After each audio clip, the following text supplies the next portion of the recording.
The colony on Terra Nova celebrated its 15th anniversary when strange objects appeared in the sky. Through the clouds came 5 black ships, smooth and deadly like predatory fish. Administrator Park stood on the colony's observation deck, his morning coffee forgotten in his hand. "What are they?" he asked, though no one around him had an answer. Dr. Kim rushed to his side, her research tablet displaying rapidly changing numbers. "Unknown configuration. They're not responding to standard greeting protocols." The colony of New Sol had been established as a scientific and agricultural outpost, home to just over 4,000 people. Their single defense turret was meant for asteroid deflection, not combat. The communications specialist tried again. "Unknown vessels, this is Terra Nova Colony. We welcome peaceful contact." Only silence answered them. Then, without warning, a beam of intense blue light shot from the lead ship. The defense turret exploded in a shower of metal and fire. "They're hostile!" Park shouted, activating the emergency alert. Sirens wailed across the colony as people ran for shelter. Inside the lead alien vessel, Commander Day observed the human settlement with cold interest. The viewscreen showed tiny figures running in all directions. "Begin landing procedure," he ordered. "Secure the central facilities first." His second-in-command, Officer Yoon, nodded. "The settlement appears minimally defended. Our intelligence was correct. Commander Day's species, the Moki, had conquered 3 other worlds in this sector. Humans were newcomers to interstellar travel, and this isolated colony seemed perfect for their purposes. Remember, Day told his troops as they prepared to disembark, we need most of them alive for labor. Their resources belong to us now." On the ground, chaos spread through New Sol. Jean, a young colony security officer, tried to organize an evacuation of the school. "Everyone stay together," he called to the frightened children. "Follow teacher's song to the underground shelters." The alien ships landed in a circle around the colony center. Ramps extended and armored figures emerged, taller than humans with 4 arms and equipment that glowed with strange energy. Dr. Kim grabbed Administrator Park's arm. "We need to protect the research data. Everything we've learned about this planet." Park nodded grimly. "Get to the secure servers. I'll coordinate what resistance we can manage." Across the colony, some people ran while others tried to fight back with whatever weapons they had. A maintenance worker named Tay watched from a hidden spot as the aliens methodically moved through the streets. They carried devices that stunned humans instantly, leaving them collapsed on the ground. Tay had served in Earth's defense forces before coming to Terra Nova. He recognized an invasion when he saw one. Silently, he slipped into the maintenance tunnels that ran beneath the colony. Commander Day strode confidently into the colony's administrative building. The humans had offered pitiful resistance, a few projectile weapons that couldn't penetrate Moki armor. "Primitive," he commented to Officer Yoon. "Just as expected." "Sir," Yoon replied, studying a portable scanner, "their technology level seems inconsistent. Some areas are indeed primitive, but their data systems and biotech appear more advanced." Day dismissed the concern. "Likely imported from Earth. These colonists themselves are simple farmers and scientists." In the colony's medical center, Dr. Min quickly instructed her staff to hide certain equipment. "Get the experimental regeneration units into the hidden storage," she whispered urgently. "Don't let them see what we're capable of." By nightfall, the Moki had secured the entire surface of New Sol. Humans were being processed, classified, and assigned to labor groups. Commander Day stood in what had been Administrator Park's office, reviewing the day's success. "This colony will provide excellent resources," he noted. And the humans seemed suitably terrified. What Commander Day didn't realize was that beneath the colony, Tay was already gathering survivors. In a hidden bunker designed for natural disasters, 20 humans met quietly. "They think we're just simple colonists," Tay told them.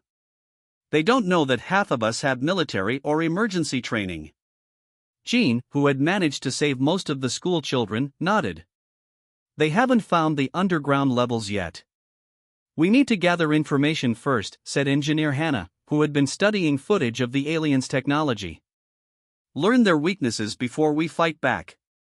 Above them, the aliens continued their methodical processing of the colony, unaware that security cameras were recording their every move, that humans were watching and learning. As Commander Day settled into his new headquarters, he transmitted a message to the Moki fleet: colony secured with minimal effort. Humans offer no significant resistance.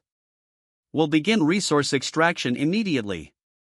It would be the last easy day the Moki would have on Terra Nova. 2 weeks after the invasion, Lieutenant June of the Moki forces stood beside a destroyed supply vehicle, his frustration growing. This was the third night in a row that something had gone missing or been damaged. The other officers watched nervously as he inspected the cut fuel lines. This was not an accident, June said. The humans are becoming bolder. When they first took the colony, the Moki had classified the humans into 3 categories: laborers, technical specialists, and irrelevant. The laborers worked in the fields and mines. The technical specialists operated machinery under close watch. The irrelevant, mainly children, elderly, and those with no obvious skills, were kept in containment areas. What they hadn't counted on was how quickly the humans would organize. In his command center, Commander Day reviewed the daily reports with growing concern. Food supplies were disappearing. Equipment failed in strange ways. And most troubling, 15 humans had escaped from the labor camps. How are they doing this? He demanded. Our technology is superior in every way. Officer Yoon, who had been studying human behavior, offered a theory. They communicate through subtle signals we may not recognize. And they adapt quickly, faster than any species we've encountered. In the hidden underground bunker, the human resistance had grown to over 60 people. They spread out makeshift maps on a table as they planned their next move. The aliens have patterns, he explained. Their guards change at specific times. They always check certain areas first. Hannah, the engineer, had been working day and night on something special. She held up what looked like an alien weapon, but with modified parts. I've figured out how their stun weapons work, she said. And I've reversed the power flow. Now it can temporarily disable their armor. The others looked at her with a mixture of hope and disbelief. How did you learn their technology so quickly? Asked Jean. Hannah smiled. I was studying similar energy patterns in my lab before they arrived. Their tech is advanced, but it follows principles we already understand. Above ground, the Moki continued their systematic processing of Terra Nova's resources. They didn't notice when small groups of humans began disappearing from the labor camps, people secretly replaced by resistance members who would gather information before escaping themselves. Dr. Min, now working as a captive medical specialist, secretly treated injured resistance fighters in the hidden tunnels at night. During the day, she observed the aliens, noting their physical weaknesses. Their respiratory system is sensitive to certain plant pollens, she told the resistance leaders. And their vision doesn't process rapid movement well. One night, a young Moki soldier named Ran captured a human trying to steal medicine from the colony hospital. Instead of reporting it immediately, curiosity made him question the human.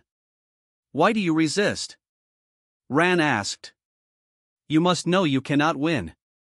The human, an older teacher named Suk, looked at him steadily. You don't know much about human history, do you? When Ran admitted he didn't, Suk told him stories of human wars, of occupations and resistances, of how humans had nearly destroyed themselves many times but always survived. Every time we face extinction, we grow stronger, she said. That's what humans do. Ran reported the conversation to Lieutenant June, expecting praise for gathering intelligence. Instead, June seemed troubled. Do not speak directly with them again, he ordered. They use words as weapons. As the third week of occupation began, Commander Day faced his first major crisis. The colonists had somehow created a power surge that disabled the shields on 2 landed ships. In the resulting confusion, 30 more humans escaped. This is unacceptable, he roared at his officers. How can primitives cause such problems? Officer Yoon had been reviewing historical data they'd found in the colony's computers. Sir, I believe we may have misjudged these humans. Their history shows remarkable resilience and ingenuity, especially when threatened. Day dismissed this concern. All species fight when cornered. Increase the guard patrols and find their hiding places. But in the tunnels beneath the colony, the resistance was growing stronger. Hannah had successfully modified 6 alien weapons. Tay had trained fighters in new tactics. And most importantly, they had made contact with other survivor groups around the colony. In 3 days, Tay told the assembled fighters, "We make our first coordinated strike." That same night, the aliens' primary communications array mysteriously exploded, cutting off regular updates to the Moki fleet. As he stared at the burning wreckage, Commander Day finally understood that this would not be the simple conquest he had planned. "These humans," he said quietly to himself, "are unlike any enemy we have faced before." And in the darkness beyond the colony's lights, human eyes watched and waited. Commander Day stood at the window of his command post, watching with disbelief as 3 of his patrol skimmers raced across the colony fields. The vehicles moved erratically, performing maneuvers that Moki pilots rarely attempted. "Those are not our pilots," he said slowly. Officer Yoon checked the tracking system. "No, sir. Humans have somehow accessed our vehicles." "Impossible." Day slammed his fist on the console. "The control systems require Moki neural patterns." Yet the evidence flew before his eyes. Not only had humans stolen the skimmers, but they appeared to be using them with surprising skill. In the lead skimmer, Hannah gripped the neural interface she had modified. The headset had originally been designed for Moki physiology, but after studying a damaged unit, she had reconfigured it to work with human brainwaves. "Left flank, stay lower," she called to the other pilots through their communication system. "We need to draw their defense units away from the south compound." The human resistance had grown stronger each day. What began as simple sabotage had evolved into coordinated attacks. They now had weapons, vehicles, and most importantly, knowledge of how the Moki operated. Back at the Resistance headquarters, deep in the colony's maintenance tunnels, Professor Lee studied the alien technology they had captured. An older man who had spent his career theorizing about non-human tech designs, he now found himself with actual examples to examine. "Their power systems are actually quite similar to our quantum field generators," he explained to Tay and the other Resistance leaders. "They just miniaturized the technology in ways we hadn't yet achieved." "Can you make more weapons?" Tay asked. Professor Lee smiled. "Better. I can turn their own defense systems against them." The Moki had established a tight perimeter around the colony center, but they were constantly baffled by how humans seemed to appear and disappear at will.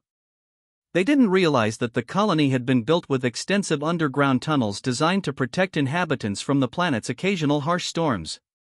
Lieutenant June led a squad to investigate one suspected tunnel entrance. "The humans know this planet better than we do," he admitted to his troops. "Stay alert for." He never finished the sentence. The ground beneath them suddenly collapsed, dropping the entire squad into a pit filled with a sticky plant resin that the colonists had discovered could temporarily paralyze Moki nervous systems. From the shadows, Gene and his team quickly collected the aliens' weapons and communication devices. "Leave them alive," Gene reminded a younger fighter who wanted harsher treatment. "We're not like them." The human resistance's most significant achievement came when Dr. Min completed her analysis of Moki biology. She discovered their heightened sensitivity to certain frequencies of sound, painful to them but harmless to humans. "We can use their own announcement system to broadcast this tone," she explained. "It won't harm them permanently but will incapacitate them long enough for us to free more people." The plan worked better than expected. When the sound filled the colony center, the Moki guards dropped their weapons and covered their hearing organs in pain. In the confusion, hundreds of human laborers escaped. Commander Day, protected in his shielded command room, watched in fury as his control over the colony rapidly deteriorated. "How did they learn so much about us so quickly?" he demanded. Officer Yoon had been studying recovered human data devices. "Their entire culture values learning and adaptation. Their history is filled with examples of overcoming superior forces through innovation.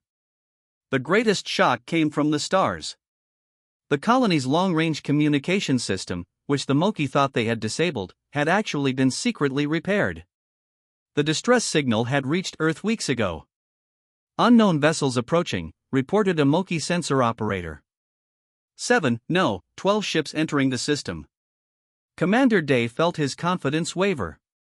Configuration? Unknown design. But they're moving faster than our fastest ships.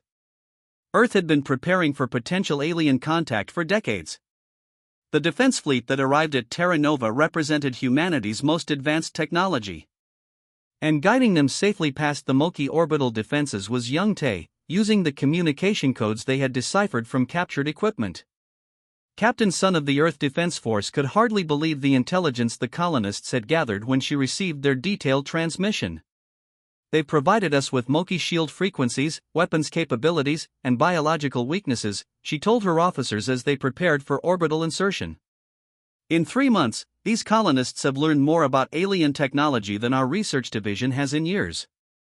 As the Earthships deployed around the planet, Commander Day realized that his simple conquest had turned into a disaster. The humans hadn't just resisted, they had studied, adapted, and overcome. And now their reinforcements had arrived. The Moki had never faced an enemy that fought like humans. Their military doctrine was built on overwhelming force and superior technology. But as Lieutenant June discovered when another outpost went silent, humans fought differently. Report, Commander Day demanded when June returned from investigating the latest attack. The outpost was empty, June said, still confused by what he had seen. No signs of battle, no blood, no broken equipment. The guards were simply gone. That's impossible. 20 soldiers don't just vanish. But they had. What the Moki didn't understand was that humans excelled at psychological warfare. Jin's team had used the colony's underground tunnels to quietly neutralize each guard with sound-based weapons, then relocated them to a makeshift prison far from the colony. The Earth Defense Fleet maintained position just beyond weapons range of the remaining Moki ships. Captain Sun had no intention of starting a space battle that might endanger the colonists below. "We don't need to destroy their ships," she explained to her officers. "The colonists have already won the ground war. We're here to ensure the Moki don't receive reinforcements." On the surface, the humans executed a carefully planned strategy. Each day, they reclaimed another section of the colony. The Moki found themselves increasingly confined to their landing zone around the central administrative buildings. Commander Day had lost nearly half his invasion force when the coordinated attack began. Some to direct combat, others to capture, and some to desertion, a concept previously unknown among the Moki. "They're everywhere and nowhere," Lieutenant June reported after another failed counterattack. "They don't fight like proper warriors. They strike, then disappear." The most troubling development was how quickly humans had adapted Moki technology. Engineer Hannah had not only modified their weapons but had created hybrid devices that combined alien and human tech in ways the Moki had never considered. "They're using our own shields," Officer Yoon observed with professional admiration as humans approached the Moki command center protected by familiar blue energy fields. "But they've reconfigured them to be portable." The Moki defenders found themselves facing opponents who understood their weaknesses all too well. The humans wore simple filters that protected them from the Moki's chemical weapons. They used strobe lights to disrupt Moki visual processing. They even deployed sound waves at frequencies that disoriented Moki soldiers without affecting humans. In orbit, 3 Moki vessels attempted to break away, presumably to call for reinforcements. The Earthships moved with surprising speed, deploying a new technology that disabled the Moki engines without destroying their ships. "How is this possible?" asked a Moki captain as his ship drifted powerless. Their level of technological development was assessed as far below ours. Captain Sun opened a communication channel. "We've been preparing for this moment for generations," she explained. "While you conquered other worlds, we were watching and learning." On the ground, the final assault on the Moki command center began. The resistance fighters had grown into an effective fighting force, using a combination of captured Moki weapons and improvised tools. Tae led one team through the maintenance tunnels that ran beneath the building. Jean coordinated the diversion at the main entrance. and Hannah prepared to disable the building's power systems at the critical moment. Inside, Commander Day frantically tried to organize a defense. They are still just humans. We have superior strength and training. But his troops were demoralized. They had watched these supposedly primitive beings dismantle their invasion force with remarkable efficiency. When the power went out, Day knew what would follow. The darkness meant nothing to Moki eyes, which saw well in low light. But it also meant their energy weapons and shields were disabled. What he didn't expect was the humans' night vision technology, adopted from their study of nocturnal creatures on Terra Nova.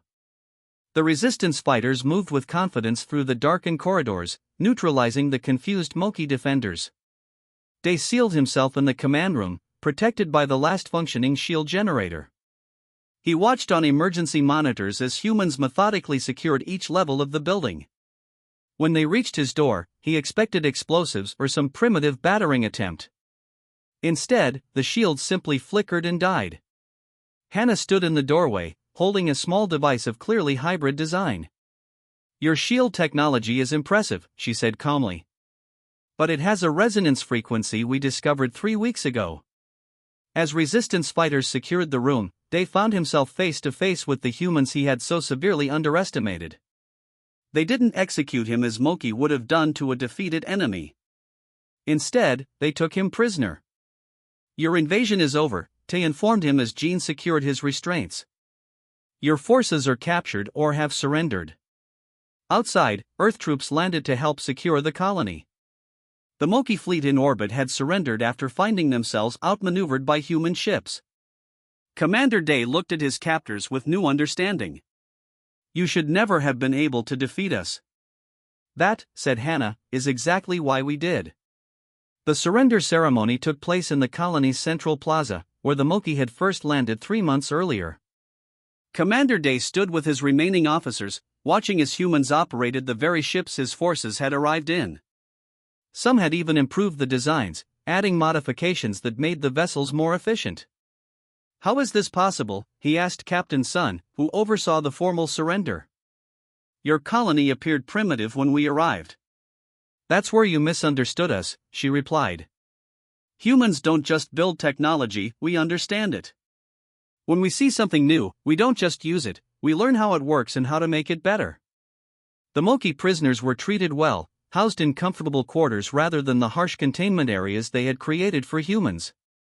This confused many of the alien soldiers, who expected punishment or worse. Lieutenant June, who had studied humans more carefully than most, asked Dr. Min about this as she treated a wound on his arm. "Why show kindness to invaders?" he questioned. Dr. Min applied a healing compound she had created by combining human medicine with Moki biotechnology. "Because cruelty teaches nothing but fear and hatred. We want understanding between our species." In the weeks that followed, diplomatic channels opened between Earth and the Moki homeworld. The news of their defeat had shocked the Moki leadership, who had never lost a military campaign in their recorded history. "They want to send representatives," Administrator Park told the Colony Council. "They don't understand how we defeated them so completely." Professor Lee, who had been studying the aliens' database, shared an interesting discovery: the Moki have conquered 3 other species, but none of them had our adaptability. They evolved in environments that remained stable for millions of years. "While we," added Hannah, "evolved on a planet that tried to kill us with everything from ice ages to volcanoes to our own foolishness." The first cultural exchange began cautiously. The Moki representatives arrived expecting to negotiate from weakness but found humans eager to share knowledge rather than exploit their victory. Young Tay, now helping rebuild the colony's infrastructure, was assigned as a guide to a junior Moki diplomat named Gyo. As they walked through the recovering settlement, Gyo noticed something strange. "Your people are using our technology alongside yours," he observed. "But also improving it in ways we never considered." Tay nodded. "Humans have always borrowed good ideas from others. Our entire civilization is built on learning from different cultures and approaches. My superiors believed this made humans weak, taking from others instead of developing your own path." "And yet," Tay reminded him gently, "we're not the ones who surrendered. The greatest surprise for the Moki came when they discovered that humans wanted peace more than revenge. The treaty being negotiated included trade agreements, cultural exchanges, and mutual defense pacts. "You could have demanded much more," Commander Day said during one negotiation session. "Why show restraint now?" Captain Sun, representing Earth in the talks, answered simply, "Because sustainable peace creates more than temporary domination ever could." As the first year after the invasion ended, Terra Nova Colony had been rebuilt and expanded. The technology acquired from the Moki accelerated human development by decades. In return, humans shared their creativity and different ways of thinking, which the Moki found increasingly valuable. In the colony's new school, alien and human children learned together. Administrator Park watched them with satisfaction as he walked with Dr. Kim through the educational wing. "They play differently," Dr. Kim noted. "The Moki children approach problems methodically, while ours try random solutions until something works. Together, they're solving puzzles faster than either would alone," Park observed. "Perhaps this is our greatest victory, not just surviving their attack, but creating something better together." The most profound change happened far beyond Terra Nova. Word spread quickly through the galaxy about the species that had defeated the Moki. 3 other aggressive civilizations that had been considering expansion into human space quietly withdrew their scout ships. On the anniversary of the invasion, the colony held a remembrance ceremony for those lost in the conflict. Both humans and Moki attended, standing together in respectful silence.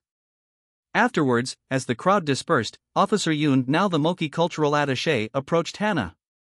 "There is something I still don't understand," he admitted. "When we first arrived, you had every disadvantage.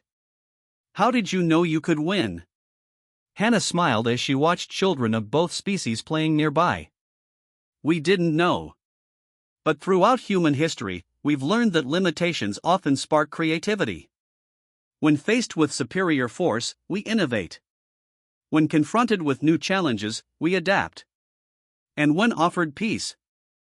Yoon asked. "Then we build something neither side could have created alone," she replied. "That's the true strength of humanity, not just surviving, but transforming challenges into opportunities for growth." In orbit above them, ships from both worlds worked together on a new space station, a symbol of cooperation where once there had been only conflict.